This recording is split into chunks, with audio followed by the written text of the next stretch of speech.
आज सभी ऋषियों ने एक सुंदर व्यासपीठ बनाई और श्री सूत जी महाराज का पूजन किया और सभी ऋषि बैठ गए और पूछ लिया, महाराज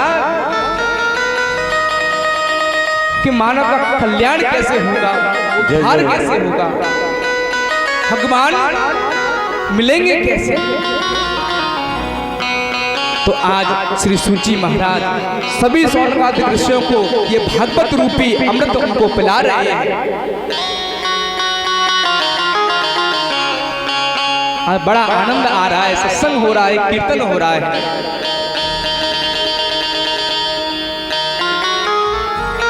श्री सूत जी महाराज ने कहा कि हे ऋषियों, एक समय की बात है कि नारद जी पृथ्वी पर आए और पृथ्वी पर श्री धाम वृंदावन में पहुंचे। उन्होंने एक दृश्य देखा कि एक वृद्ध माता, एक वृद्ध औरत एक वृक्ष के नीचे बैठी है और उसके पास दो व्यक्ति पड़े हैं, वो भी बूढ़े वृद्ध। भक्ति माता रो रही है और वो व्यक्ति उनकी गोदी में लेटे हुए हैं। नारद जी ने गए, देखा कि अरे महाराज ये क्या है। नारद जी उस माता के पास पहुंचे।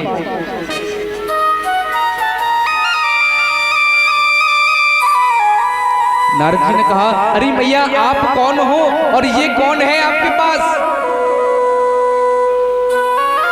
तो वो माता बोली कि हे नारद, मेरा नाम भक्ति है और ये मेरे पुत्र हैं ज्ञान और वैराग्य। कौन है ये? मेरे पुत्र ज्ञान और वैराग्य। महाराज नारद जी बोले, अरे मैया ये कैसा हाल है, आप जवान हो और ये आपके पुत्र बूढ़े हो गए हैं, ऐसा कैसे। अरे भला ऐसा कैसे हो सकता है कि माँ जवान है और पुत्र बूढ़े हैं।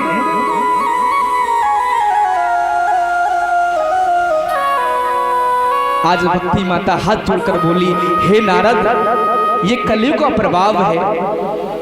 ये कलयुग के प्रभाव से बूढ़े हो गए हैं और मैं जवान हो गई हूं। आप कैसे भी करके मेरे पुत्रों का बुढ़ापा दूर करो, इनके कष्ट दूर करो। अरे मुझे भी बड़ी पीड़ा होती है। बड़े श्रम की बात है कि माँ जवान है और पुत्र बूढ़े हैं और ये मूर्छित है। नारद जी बोले, अरे भैया चिंता मत करो, 2 मिनट रुको, मैं कुछ करता हूं। नारद जी ने वेदों का पाठ किया, शास्त्रों का पाठ किया, न जाने कितने मंत्र बोल दिए, लेकिन कुछ नहीं हुआ। आकाशवाणी हुई कि हे नारद, आप कितने भी वेद पढ़ लो, शास्त्र पढ़ लो, कुछ नहीं होने वाला जब तक आप श्रीमद् भगवत कथा का इन्हें पान नहीं कराओगे। जय जय महाराज। नारद जी ने विचार किया, अरे महाराज मैंने वेद पढ़ दिए और वेदों से कुछ नहीं हुआ तो केवल भगवत से क्या होगा। श्री सूत जी महाराज कहते हैं, ऋषियों, भागवत पका हुआ फल है। जितने भी शास्त्र हैं, पुराण हैं, उनका रस केवल भगवत कथा है। आज नारद जी ने उनको ले गए और सुंदर सी व्यासपीठ बनाई और सौनकादिक ऋषियों के पास, सनकादिक ऋषियों के पास ले गए। कहा कि महाराज बड़ा दुखी हूं, कष्ट में हूं। अरे मैं वृंदावन में गया, एक दृश्य देखा कि माँ जवान है और पुत्र बूढ़े हैं। मैंने वेद पढ़ दिए, कुछ नहीं हुआ। और आकाशवाणी हुई, कहा कि आप भागवत का पान कराइए। महाराज सौनकादिक ऋषि बोले कि कि वास्तव में भागवत कथा ही एक ऐसा ग्रंथ है कि माता भक्ति के कष्ट दूर कर सकती है। आज चारों भाई सनक सनातन सनत कुमारों जी आज भागवत कथा सुनाने लगे। माता भक्ति भी वहां विराजमान है, ज्ञान वैराग्य भी वहां विराजमान है और नारद जी कथा करा रहे हैं और श्री सौनकादिक ऋषि कथा कर रहे हैं।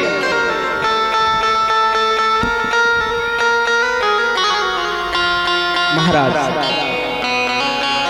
आज पहले दिन की कथा हुई, बड़ा आनंद आया साहब। और पहले दिन में ही पूछ लिया नारद जी ने कि महाराज एक बात बताओ कि कोई अच्छा व्यक्ति कथा को सुनकर तर जाए कोई बड़ी बात नहीं है, कोई पापी व्यक्ति कथा को सुनकर तर जाए तो भी कोई बड़ी बात नहीं है, या जिस व्यक्ति ने अपने जीवन में पाप करते करते मर भी जाए क्या उसका उद्धार हो जाता है? सनकादिक ऋषि बोले, अरे नारद आप कैसी बात कर रहे हो? जो व्यक्ति जीवन में उसने पाप किया हो, अधर्म किया हो और पाप करते करते मर भी जाए, अगर उसके नाम से भागवत कराई जाए तो उसका भी उद्धार हो जाता है। ये भागवत का प्रभाव है। नारद जी बोले, महाराज आप कैसी बात कर रहे हो? अरे ऐसा कैसे हो सकता है? जो व्यक्ति पाप करते करते मर जाए उसका कल्याण कैसे होगा? तो सौनकादिक ऋषियों ने कहा कि नारद एक मुझे सुंदर कथा याद आ गई, आपको मैं सुनाता हूं।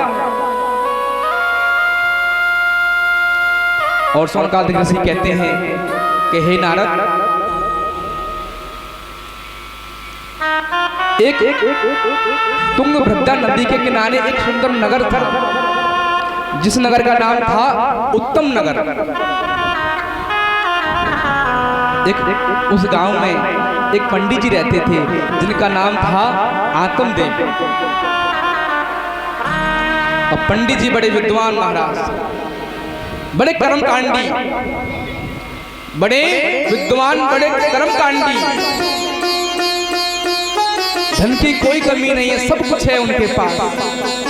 उनकी पत्नी का नाम है धुंधली। अब महाराज जैसा नाम वैसा गुण, यथा नाम तथा गुण।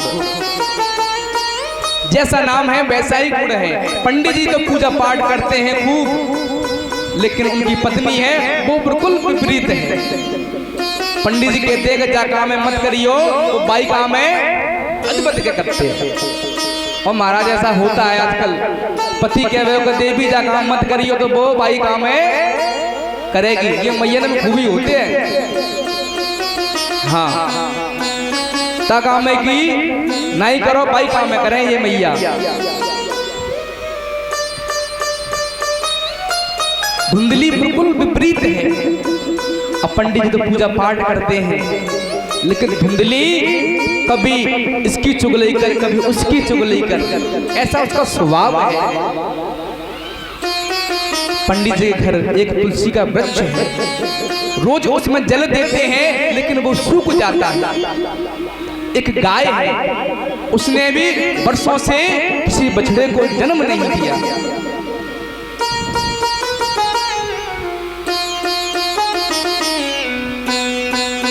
और पंडित जी के घर भी कोई पुत्र नहीं है, कोई संतान नहीं है। महाराज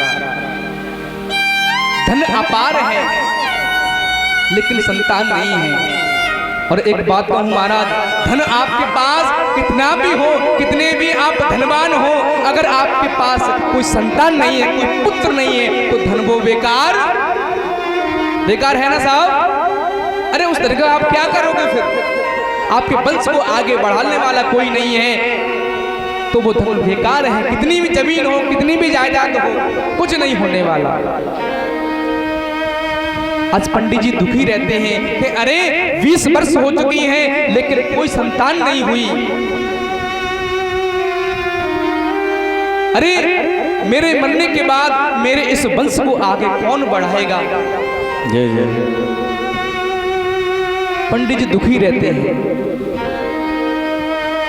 और एक दिन इतने दुखी हो गए कि वन में चले गए मरने के लिए। वन में पहुंचे,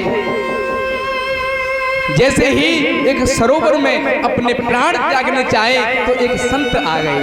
संत ने हाथ पकड़ लिया। अरे ब्राह्मण देवता, आप क्या करते हो? अरे अपने प्राण त्यागना चाहते हो? आज आत्मदेव पंडित जी चरणों में गिर गए। महाराज, मैं बड़ा परेशान हूं, मैं दुखी हूं। संत बोले कि क्या हो गया महाराज, बात तो बताओ। पंडित जी ने कहा, महाराज सब कुछ है मेरे पास, धन भी है, दौलत भी है, नाम है, पैसा है, लेकिन संतान नहीं है। संत ने कहा, अरे महाराज जय हो, एक पुत्र के लिए अपने प्राण त्यागना चाहते हो?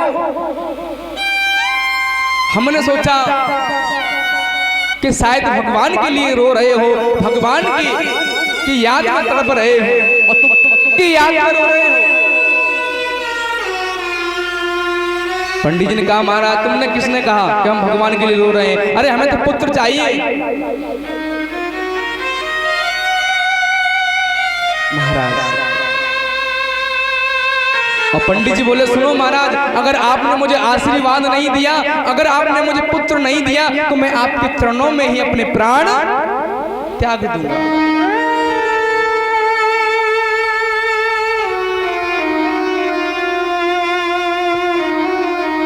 संत ने कहा कि महाराज, अरे मैंने आपकी मस्तक को पढ़ा है, अभी आपके मस्तक को पढ़ रहा हूं। आप तो एक जन्म की कहते हैं, आपके तो 7 जन्मों तक कोई पुत्र नहीं है, कोई संतान नहीं है। पंडित जी बोले, अरे महाराज मैं तो जाई जन्म से परेशान हूं और तुमने 7 जन्म की और मेरी बताई दी।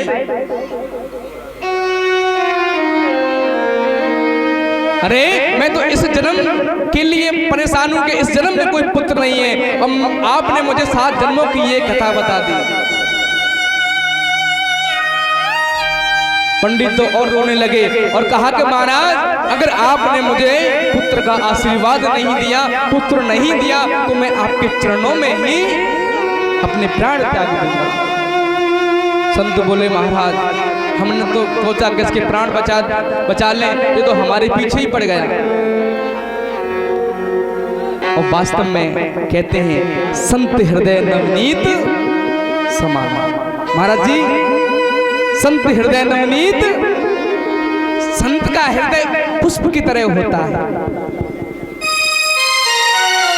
संत के हृदय में दया कूट कूट कर भरी रहती है। संत को आज उनको दया आ गई पंडित जी पर। और एक बात कहूं, जो संत होते हैं ना, ये अपने लिए संत नहीं बनते हैं, ये आपके कल्याण के लिए संत बनते हैं। जितना ये भजन करते हैं, उतना भजन इस संसार वालों के लिए भी करते हैं। आज संत को दया आ गई और संत ने क्या किया कि एक झोली में से फल लिया और पंडित जी को दे दिया। पंडित जी खुश हो गए और संत ने कहा कि जाओ पंडित जी, इस फल को अपनी पत्नी को खिला देना, पुत्र हो जाएगा। आज पंडित जी खुश हो गए। आज पंडित जी खुश हो गए और पुनः अपने घर आ गए। महाराज कहा, अरे धुंधली इधर आओ। धुंधली ने कहा, अरे क्या हो गया महाराज, बात तो बताओ।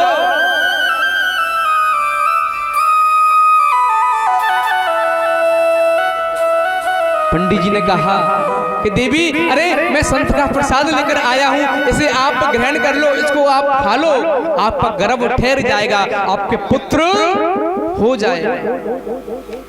धुंधली ने विचार किया, अच्छा महाराज फल लेकर आए। धुंधली ने फल ले लिया और पंडित जी फल देकर चले गए। कहा, देवी इस फल को आप खा लेना। धुंधली थोड़ी विपरीत है, धुंधली अपनी एक पड़ोसन के पास बोली कि अरे बहन, मेरे पति पागल हो गए हैं, कहाँ ये बाबा भावा के चक्कर में पड़ गए हैं। अरे कई फल खाने से पुत्र होते हैं, कई संतान होती है। अरे आप ही बताओ, फल खाने से पुत्र होता है क्या? अगर हो भी जाए तो मैं पुत्र पैदा करना नहीं चाहती हूं।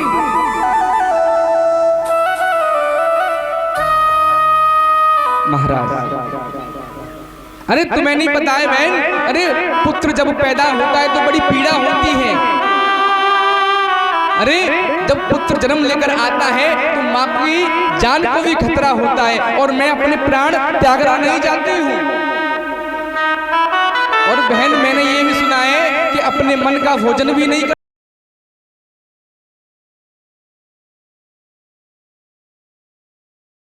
सकते। तरह तरह की बातें कर रही है। उसकी बहन ने कहा, अरे बहन खा ले, कोई बात नहीं है, पुत्र हो जाएगा तेरे घर। धुंधली बोली, अच्छा बहन खा लूंगी मैं। एक बात बताओ, अगर इस गांव में आग लग गई और जब मेरे पेट में पुत्र होगा तो मैं दौड़ भी नहीं पाऊंगी, अरे मैं उस आग में जल जाऊंगी। तरह तरह की तर्क करती है। बहन ने लाख समझाएगा, देवी खा ले फल, पुत्र हो जाएगा, लेकिन एक नहीं मानी।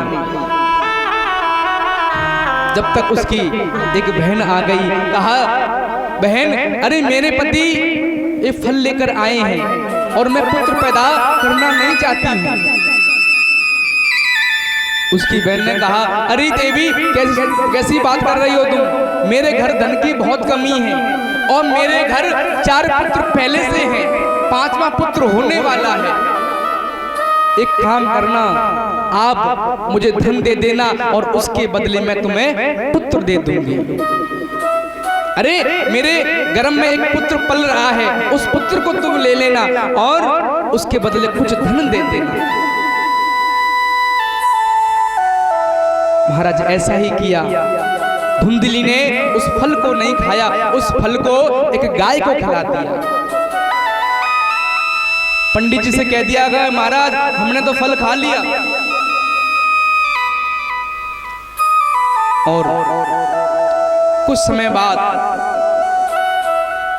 एक पुत्र हुआ।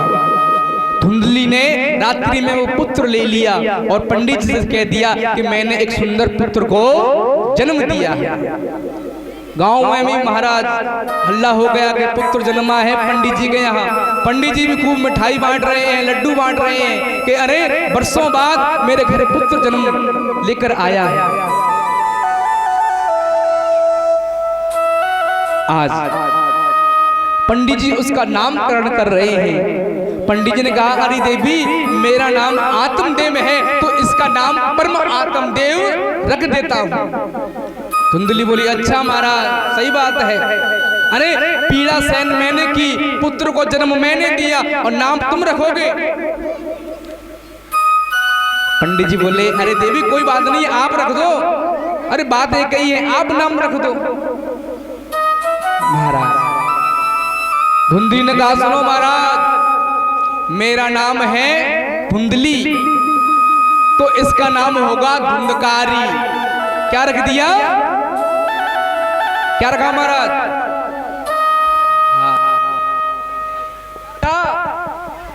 धुंधकारी। यथा नाम तथा गुण, मैंने बताया था अभी, तुम जैसा नाम रखोगे उसमें वैसा ही गुण आएगा। और आजकल नाम महाराज ऐसे रखते हैं कि लेने में भी शर्म आती है। टिंकू पिंकू चिंकू मिंकू है, हाँ टीवी में देख लिया यस तो यस रख दिया। हरे होता है महाराज, मैया टीवी में नाम देख लेती हैं, वही बस सोच लिया यही नाम रखेंगे। कैसे तुम्हारी संतान है रही है, जैसा नाम रखोगे वैसी बुद्धि बनेगी। अरे नाम तो पहले रखे जाते थे, कृष्णा मोहन मुरारी। अगर ऐसे नाम रखोगे तो आपका कल्याण भी होगा। भागवत में आगे कथा आती है अजामिल की, उसने अपने पुत्र का नाम लिया और पुत्र का नाम लेने से ही उसका कल्याण हो गया। भाप कुबाब अलग आलसहु डाम जपत मंगल रस दसहु। ये रामायण भी कहती है, मैं नहीं कह रहा हूं, ये रामायण कह रही है। तुम जैसा नाम रखोगे वैसा ही उसमें गुण आ जाता है। नाम की बड़ी महिमा है। ये भागवत में कथा आएगी, मैं आपको सुनाऊंगा। अभी तो ये महात्म की कथा चल रही है। क्या नाम रखा? धुंधली ने जय हो धुंधकाई रख दिया। अब जो फल गाय को खिलाया था उसने भी एक पुत्र को जन्म दिया। अब महाराज आप सोचो कि गाय पुत्र जन्म कैसे दे सकती है? गाय तो बछड़ा जन्म देगी, लेकिन नहीं, गाय से पुत्र जन्मा। पूरा शरीर इंसान का है लेकिन कान गाय के हैं। और उनका नाम पंडित जी ने रख दिया गोकर्ण। बोले गोकर्ण महाराज की। अच्छा आनंद आ रहा है ना महाराज? आनंद आ रहा है? जय हो जय हो। बताते रहना जैसा भी हो। चटकोले भी बहुत आते हैं मुझे। हाँ, आज पंडित जी ने नाम रखा। दोनों पुत्र धीरे धीरे बड़े होने लगे। गोकर्ण पंडितो धुंधकारी महाफल। ये श्लोक है कि गोकर्ण महाराज तो बड़े ज्ञानी हो गए और धुंधकारी पापी हो गया।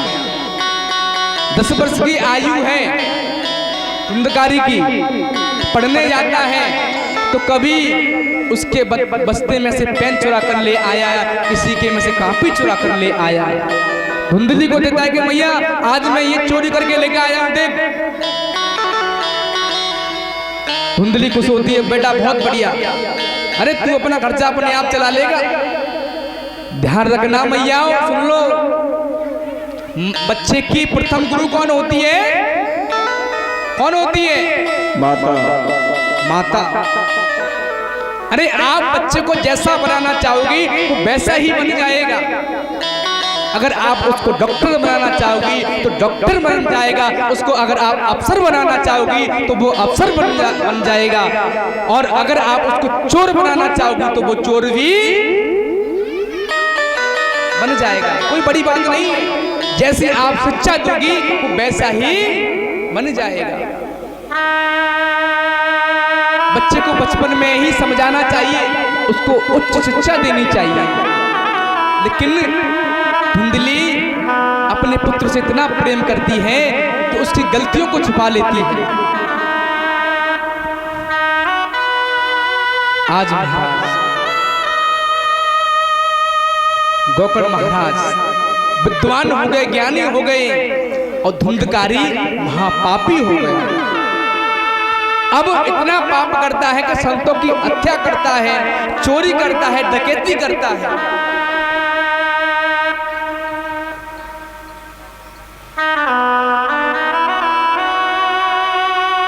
अरे गौमांस खाता है, मदरापान पीता है। आज पंडित जी को मालूम पड़ा। आत्मदेव पंडित जी ने विचार किया, अरे इसने मेरे घर को नरक बना दिया है। अरे इससे अच्छा तो संतान होती नहीं। पंडित जी बड़े दुखी रहते हैं और इतने दुखी हो गए पंडित जी कि घर छोड़कर वन में चले गए।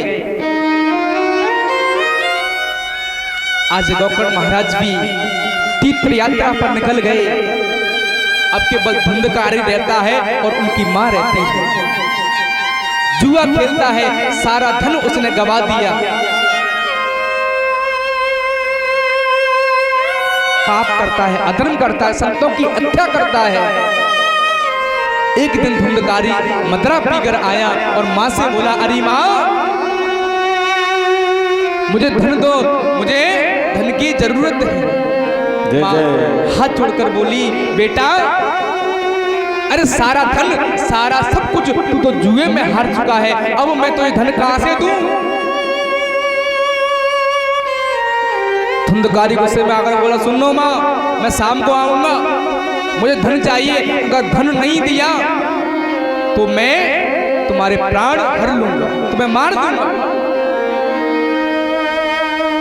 महाराज धुंधली रोने लगी, विचार करने लगी कि महाराज ऐसी संतान के हाथों से तो खुद अपने आप मर जाना चाहिए, अरे इस पापी के हाथों से मरना उचित नहीं रहेगा। ये शाम को आएगा, धन मांगेगा, धन इसने जुए में हारा दिया सारा, अब मैं धन कहां से दूंगी।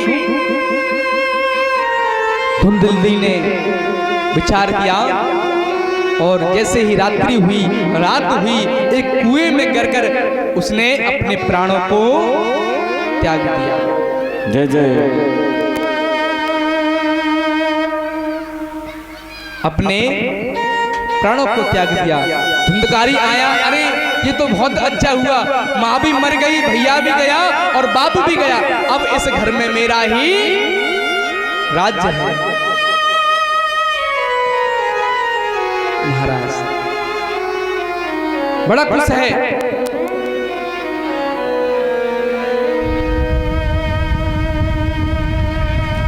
अब पहले तो मदरा पीता था धुंधकारी, अब तो 5-5 वैश्याएं घर ले आया। वैश्याओं का अर्थ समझते हैं ना आप? वैश्या 5-5 वैश्याओं को घर ले आया, 5-5 स्त्रियों को घर ले आया। वैश्या गमन करता है, मदरा पीता है, जुआ खेलता है, महापापी हो गया धुंधकारी। एक दिन इसको थोड़ा पीछे कर दो, पीछे चलता। एक दिन धुंधकारी राजा के यहाँ चोरी करने के लिए गया, चोरी की धन लेकर आया और वैश्या को दिया। अरे लो, तुम धन धन करते हो, कितना धन चाहिए? और वैश्याओं ने विचार किया कि अरे ये तो राजा का धन लेकर आया है, राजा को मालूम पड़ा तो वो तो हमें भी फांसी पर लटका देगा, हमें जीवित नहीं छोड़ेगा। आज वैश्याओं ने विचार किया, धुंधकारी को खूब मदरा पिलाई, शराब पिलाई और रात्रि में खटिये से बांधकर जलते हुए कोयले उसके मुंह में डाल दिए। धुंधकारी तड़पता है, चीख रहा है, चिल्ला रहा है, अरे मुझे छोड़ दो, मुझे छोड़ दो, मुझे मत मारो। लेकिन उन 5 वैश्याओं ने उसकी हत्या कर दी और उसके शरीर को उसी के घर में गाड़ दिया और जितना भी धन था सब लेकर चली गई।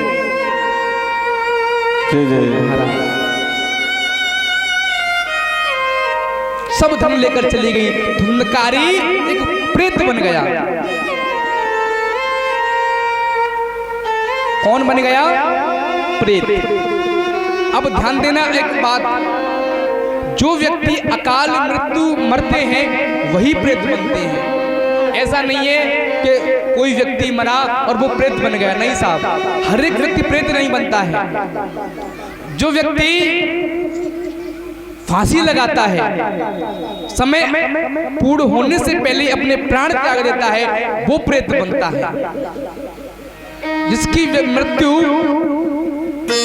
एक्सीडेंट में होती है वो प्रेत बनता है, वो स्वयं अपने प्राणों को त्यागता है, वो प्रेत बनता है। या कोई व्यक्ति किसी व्यक्ति की हत्या कर दे वो भी प्रेत बन जाता है। आज धुंधकारी प्रेत बन गया और अपने घर में ही घूमने लगा। आज गोकर्ण जी आए, विचार किया कि आज मैं क्यों ना अपने घर ही रुक जाऊंगा, कल फिर मैं तीर्थ यात्रा के लिए निकल जाऊंगा। महाराज गोकर्ण जी आए, घर पहुंचे, रात्रि में सोने के लिए हुए तो धुंधकारी तरह तरह की आवाज निकालता है, कभी कुंता बनता है, कभी भैंसा बनता है, कभी बकरा बनता है। जय जय। गोकर्ण महाराज ने कमंडल में से जल लिया और छींटे मारे तो धुंधकारी एक काली छाया में प्रवेश हो गया और हाथ जोड़कर बोला, अरे भैया मैं आपका छोटा भाई धुंधकारी हूँ, अरे मेरी मृत्यु हो गई है, मैं इस प्रेत योनि में भटक रहा हूँ, मुझे कैसे भी करके आप मुक्त करो। अरे मैंने जीवन भर पाप किया, दुष्कर्म किए और मुझे कैसे भी करके मेरा उद्धार करो, मेरा उद्धार कराओ।